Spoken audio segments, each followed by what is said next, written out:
Hello, my friends, hello, and welcome once again to stately Vaughn Manor, where it's Wednesday. That means it's Epic Comic Book Wednesday. Every Wednesday, I'll talk about a certain comic book, graphic novel, or comic book subject. Steve Donoghue over on his channel will talk about the same comic book, graphic novel, or comic book subject. It is our world's finest team-up that we do once a week.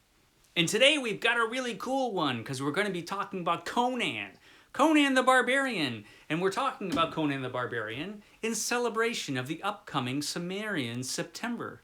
A reading event taking place in September where we read Conan, every single original Conan story that was written by Robert E. Howard. That's what we're doing in Sumerian September. It's going to be amazing. And so, in celebration of that, today we are talking about Conan. We're talking about an interesting period, an interesting moment in Conan's history. So Conan was a very popular Marvel comic book. Marvel took the character of Conan, Roy Thomas and Barry Windsor Smith created a fantastic color comic book. But in addition to the color comic book, Marvel also published for years and years a black and white magazine, a black and white comic book magazine called Savage Sword of Conan. And all those initial issues of Savage Sword have been reprinted in this big omnibus from Marvel Comics. This is out of print, but Titan Comics has reprinted most of this material in their own Savage Sword of Conan omnibus #1. So most of this is in there. Not all of it, because some of it is still under copyright by Marvel Comics. But most of it, all the Conan stories anyway, are available, I believe, in a new volume from Titan. But this is the Marvel Comics version of this omnibus. And this reprints a lot of those early issues of Savage Sword of Conan. The first 12 issues of Savage Sword of Conan are in here. But that's not all that's in here. So if you open up this omnibus, after a very good introduction by Roy Thomas, you get to this. That is not the Savage Sword of Conan. That is Savage Tales #1. Because before Conan was in a black and white magazine, he starred in Savage Tales. Savage Tales, 5 issues of Savage Tales, came before Savage Sword of Conan #1. And that is what we're looking at today. We're going to be looking at specifically the first issue of Savage Tales, which is kind of an interesting magazine. It was an experiment, and it was Stan Lee's idea to do this. And so this omnibus reprints the first issue of Savage Tales in its entirety, and it's beautifully reproduced. But this omnibus, even for somebody as incredibly strong as myself, I'm not going to hold this up the whole time. I'm just going to hold up the first issue of Savage Tales. This is the original Savage Tales #1. And so this is the first issue of the magazine that came out before Savage Sword of Conan, and it had a rocky history. So Savage Tales #1 came out, but Savage Tales #2 didn't come out for another 2 years. I believe it was almost 2 years before the next issue came out, if I'm remembering right. This was, like I said, an experiment. Stan Lee wanted to compete with Warren Publications. And Warren was doing some black and white magazines like Creepy and Eerie and Vampirella. And they were doing fairly well. And Creepy this is a magazine I liked an awful lot. So, this was a magazine that had, kind of in the EC Comics tradition, had horror stories. And they were not under the Comics Code authority. So these stories could be more mature. They didn't have any censoring bureau censoring stuff or telling you what you could or couldn't put in the comic book. And Stan Lee really liked that idea. So he's like, I want to compete with Warren. And so he wanted to come out with his own line of black and white magazines that would compete with Warren Publications. And eventually he did that. But this was his first real try at doing that. And so this is Savage Tales #1, which doesn't just have Conan in it. It has a bunch of other things in it as well, which we'll talk about. Because this magazine does have kind of a unifying theme in it, despite all of the comic book stories being very different from each other. Now, the first thing you'll notice is this very interesting cover by Big John Buscema of Conan with holding up a severed head of one of his enemies, which is an interesting choice. But you see, this comic book, it's not that color comic book they were doing. No, this one is mature. You can tell because they came up with their own stamp saying this publication is rated M for the mature reader. It's rated M. They just made that up and stuck it on there. It's to tell you, yeah, man, this is mature, man. It's mature stuff. Savage Tales. And yeah, this Savage Sword of Conan and the other Marvel black and white magazines, they did have some slight nudity in them once in a while, and they did have a fair share of violence, but nothing like shocking. So they were fun, but they weren't all that mature, if you see where I'm going. But this was an interesting try. So this was Stan Lee's idea. It was his idea to come up with this magazine. And it was going to star, originally it was going to star Kull, the other Robert E. Howard character, because Stan Lee liked the sound of the name better. Stan Lee never really understood, I think, what made Conan cool. He didn't really know the difference between any of the characters created by Robert E. Howard. They were all the same to him. You know, barbarian guys with swords. So he thought, you know, Kull sounds cool. I like the sound of that name. We'll make this comic book about Kull. But Conan was selling really well, so it turned out that they made Conan the main feature, and that was a wise decision. And so, yeah, Conan the Barbarian, starring in Savage Tales. But it's not just Conan that's in this. We've got Ka-Zar. Ka-Zar kills! Ka-Zar kills in this because it's mature.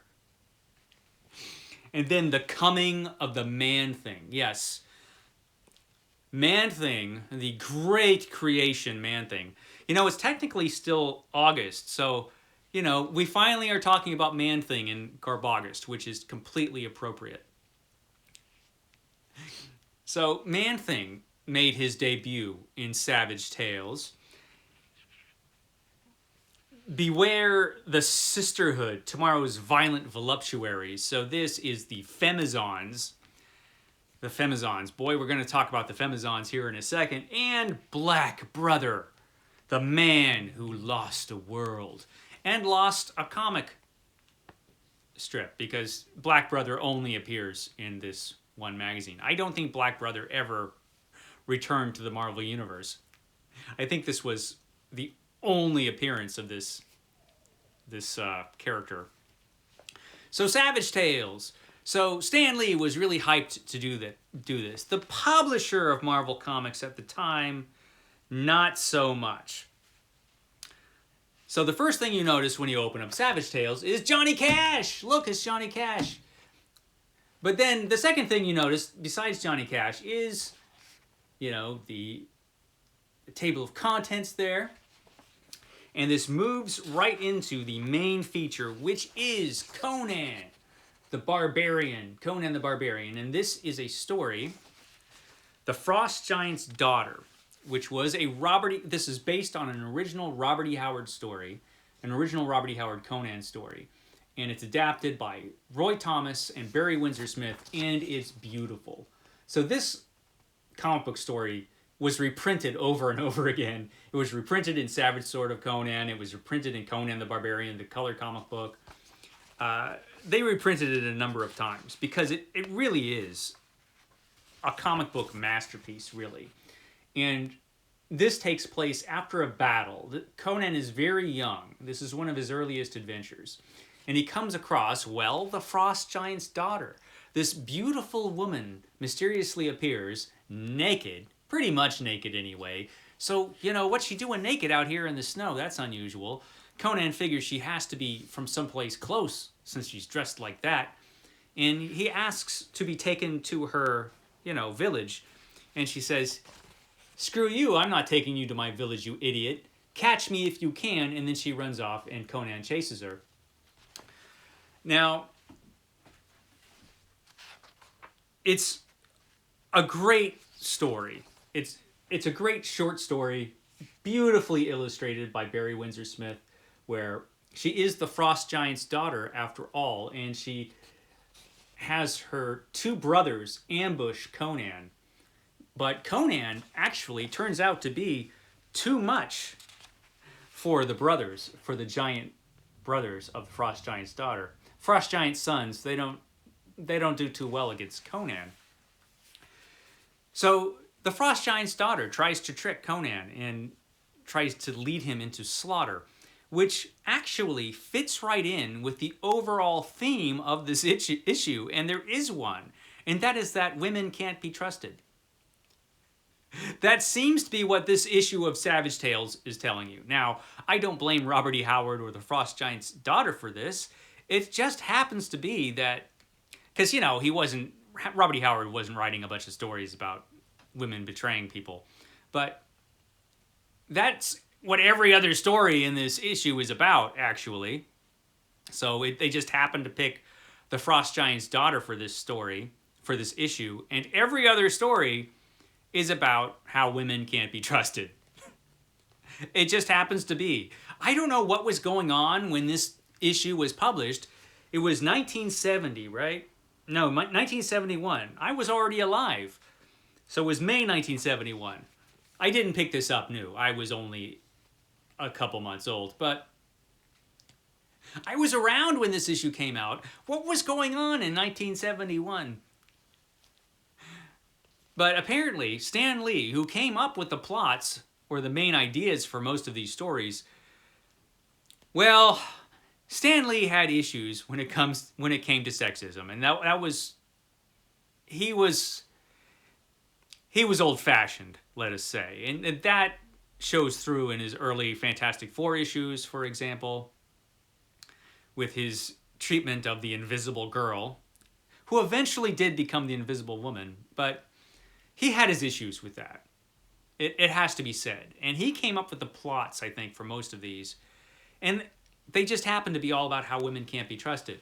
So after the fantastic Conan story, which was by far, by a mile, the best thing in this issue. The artwork was just incredible in this story.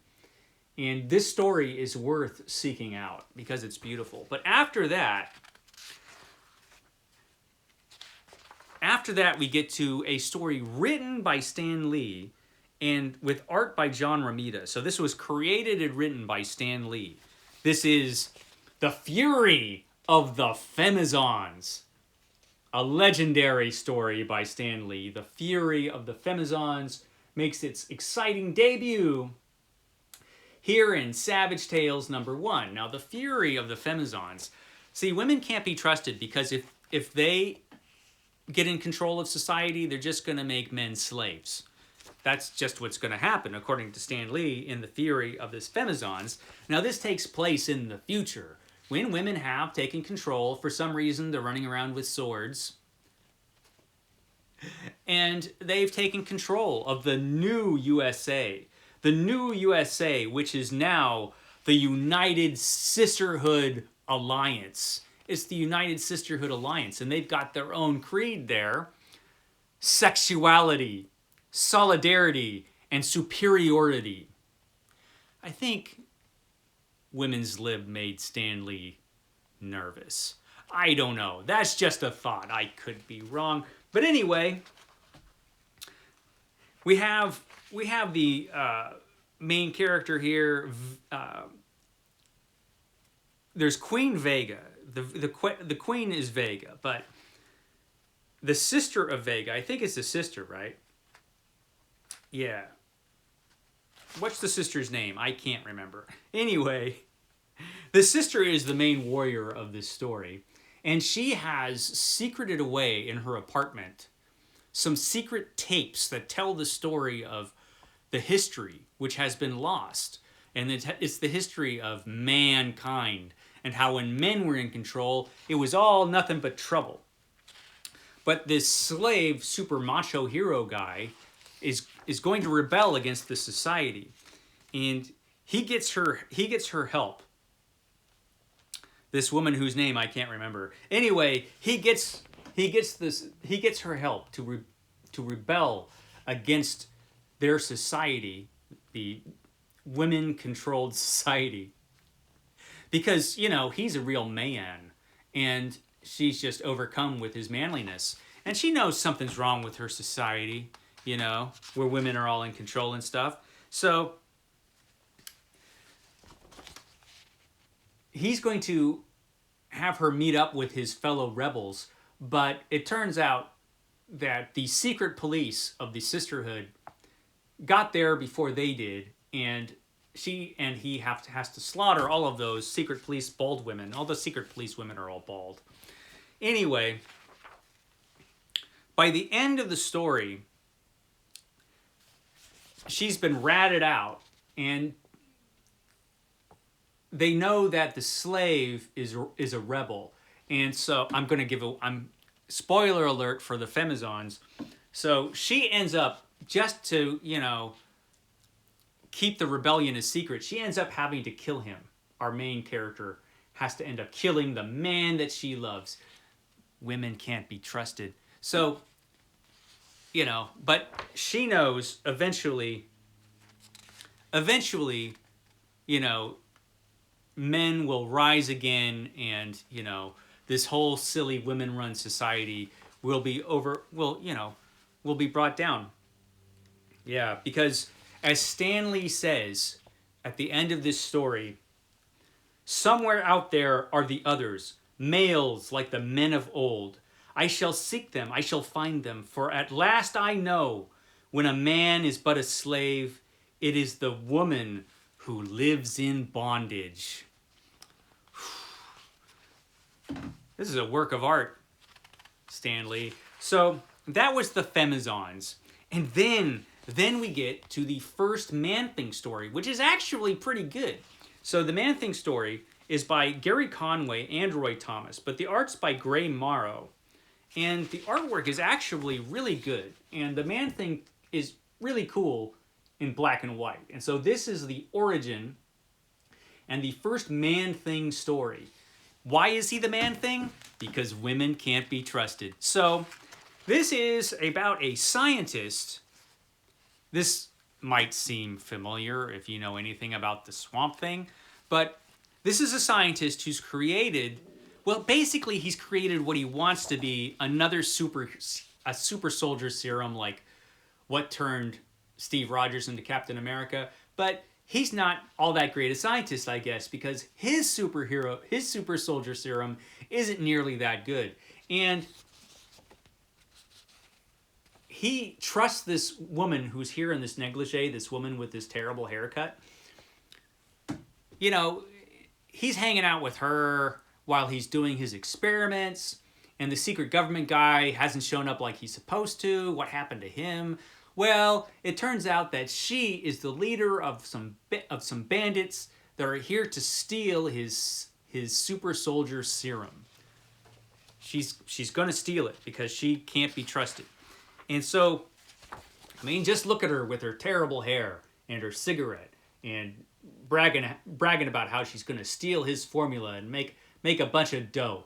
And he has to break out and escape. He crashes his car. He injects himself for some reason before he crashes his car. He injects himself with the formula, I suppose that so the bandits can't get it. But what happens now is he crashes his car into the swamp, And you know what's going to happen to you if you end up with a formula in your system and end up in the swamp. You end up like a swamp. You end up as a swamp monster. So he becomes a swamp monster. And in the last couple pages, the Man-Thing, who is now a big swamp monster, gets his revenge. He kills the two male bandits, and he uses his swamp monster burning hand to scar the woman who can't be trusted. And so he gets his revenge. And then he wanders off into the swamp and ends up in a bunch of color comic books for a long time. Then we end up with a comic that most certainly would not be published today, Black Brother. It's Black Brother. Now this story says it's by Sergius O'Shaughnessy, which is a pen name for Denny O'Neil. Denny O'Neil, who wrote a bunch of really cool Batman stories, also wrote Black Brother. Now this is from an idea by Stan Lee. But Denny O'Neil, he heard this idea and he's like, that idea sucks. I'm not going to do that. How about we change things a little bit? And so it ends up being this serious story about an African country and a mayor of a town. He is a mayor, right? Or is he the governor? He's the governor. He's the governor. He's the governor. And the federal authorities of this country, they're no good, you know. So they're corrupt, you know. They're only out for money for themselves. And the governor is a good guy, and he's trying to turn his country around because Black Brother, who is our governor, he's heroic, and he rescues this woman in the beginning from a sexual assault because, you know, this comic book is M for mature, so we have to have that thrown in there. So after he beats up those guys, sorry about that. Somebody came to the door. Don't they know I'm making a comic book video? Anyway, I was talking about... Oh, I was on Black Brother. Okay. So, our governor, unfortunately, happens to live with this woman who can't be trusted. So, there's this beautiful woman, his wife, and his wife, unfortunately, she can't be trusted. So, you know, it's just dimly possible that in this issue of Savage Tales #1, she might betray him, you know. And once you know it, she does. She's plotting against the governor. She's in league with the federal authorities who want to bring down this liberal guy, this guy that's, you know. Anyway, so he's a good guy, Black Brother. And he sees this reporter, and the reporter's a woman, so we know what's going to happen. So he sees this reporter, and she immediately throws herself on him. She immediately throws herself onto our heroic governor, and wouldn't you know it, some photographers come by and take his picture, and suddenly he's on the front of all the papers. You know, he has been framed, and he's been framed. He ends up attacking some guy. They get into a fight. And at the end, he finds out that he's been suckered by his wife, the woman who can't be trusted. And he wanders away defeated. And it says that in next issue he's going to return, but he doesn't. This was not a great story. It doesn't feel like the type of story that would be in a magazine called Savage Tales. It's just odd. The one really good thing that this story has going for it is art by Gene Colan. Gene Colan is a wonderful artist. No one is better, or no one was better at this time, at drawing people who looked like actual human beings. He was really good at drawing individuals. So, I mean, he was a great artist for a lot of reasons, but really good at drawing people. And so he was the right choice. He just couldn't save this. He couldn't save this story. And Stan Lee actually was really pissed off when this story was published because it wasn't the story that he was expecting. He was expecting a more heroic main character. But Denny O'Neil actually told him that I'm not going to do that because that story you're giving me is ridiculous. And so he came up with this other altered version. And Roy Thomas told Stan Lee, Stan, he was right here in this office telling you he was going to change all this stuff, but you weren't paying attention. Which I guess sometimes Stan Lee didn't pay attention. So Stan Lee ended up being surprised when this story came out. And he was right, because the story does suck. So, Black Brother, a character that, oddly for Marvel, never returned. But it wasn't the worst story in this comic book. Because then we get Ka-Zar. Now, Ka-Zar, nobody's favorite Lord of the Jungle, Ka-Zar. Ka-Zar arrives with a story by Stan Lee and art by John Buscema. The artwork by John Buscema is really good. The story kind of sucks, but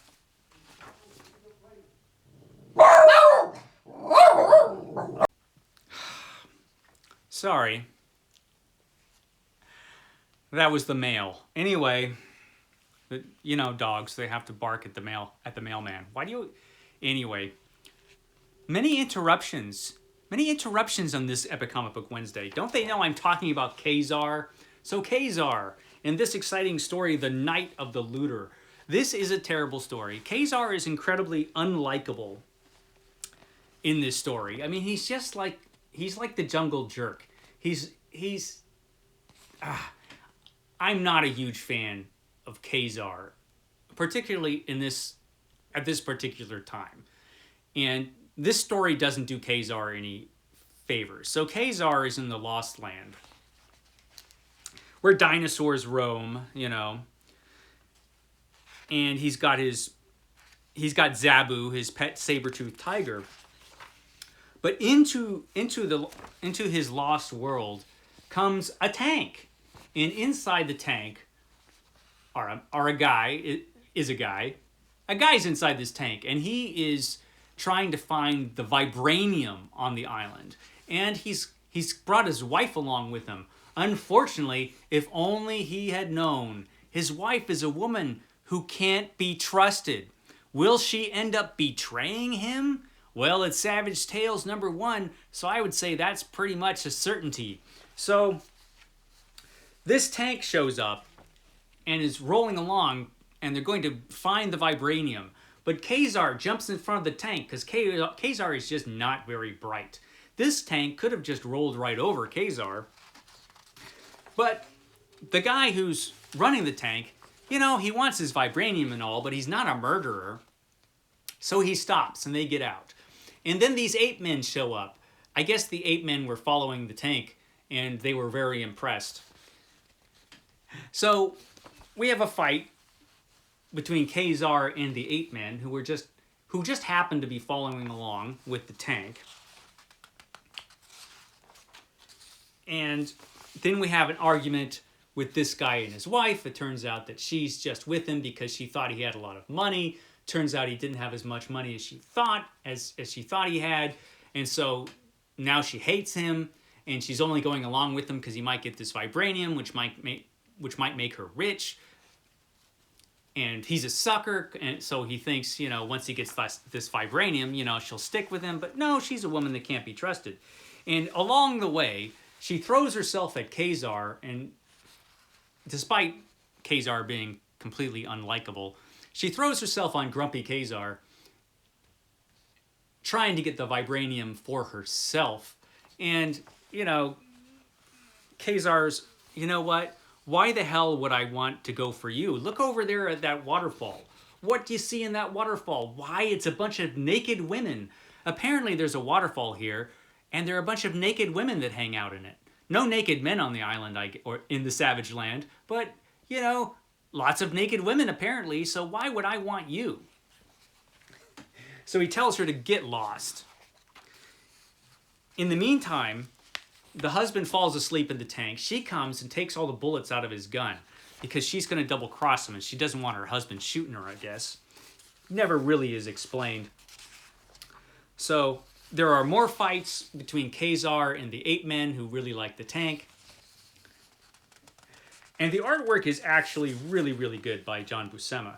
Now in the last page, actually the tank, they find the vibranium, but it's called vibranium apparently because it destroys any metal object that comes near it. Destroys all metal objects. So it destroys the tank. Not the gun, however, because he's still got his gun, and that doesn't shake apart, but the tank does. Who knows how these things work in comic books? So the tank flies apart, and suddenly the ape men are not impressed anymore. And the ape men decide to go after the woman who can't be trusted. "You let the machine god die," says one of the ape men. "Now you must pay." And so all the ape men chase after the woman who can't be trusted. Ka-Zar's about to go after her, but the husband's like, no, I'll do it. I've got this gun. Little does he know that she earlier took out all the bullets out of his gun. So now he can't stop the ape men. And Ka-Zar's just hanging back because he's like a lame excuse for a hero. He doesn't show up until after the gunfire stops. And they're a bunch of blanks, you know. So he's shooting blanks, basically. Because she put blanks in the gun, I guess. But she ends up face down in this very disturbing panel, face down in the water naked. Apparently, the ape men did some very unpleasant things to the woman who can't be trusted. And it's implied by this story that, you know, she had it coming. So there are a lot of things wrong with this Ka-Zar story. A lot of things. And it's just interesting to me. I mean, as I was reading this, one story after the other, where you have sneaky women betraying men. Did nobody who was putting this magazine together pick up on this, or did they just not care, or did they just not notice, or was this deliberate? It's odd. It's odd. It's odd that every story was like that.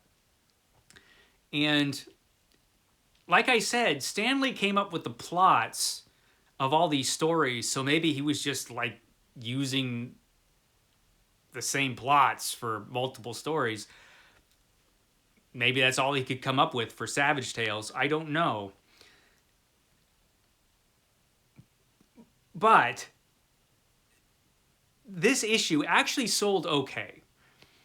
But the publisher, the main publisher, who was not Stanley at the time, he wasn't thrilled with this. And so Stanley had to wait until that publisher was gone and the publisher's son took over before he can get a second issue of Savage Tales. And eventually he did. And eventually Stan Lee did get a whole line of black and white magazines, mostly horror. But some of those magazines were dynamite. And they figured out Conan was the reason people were picking this up.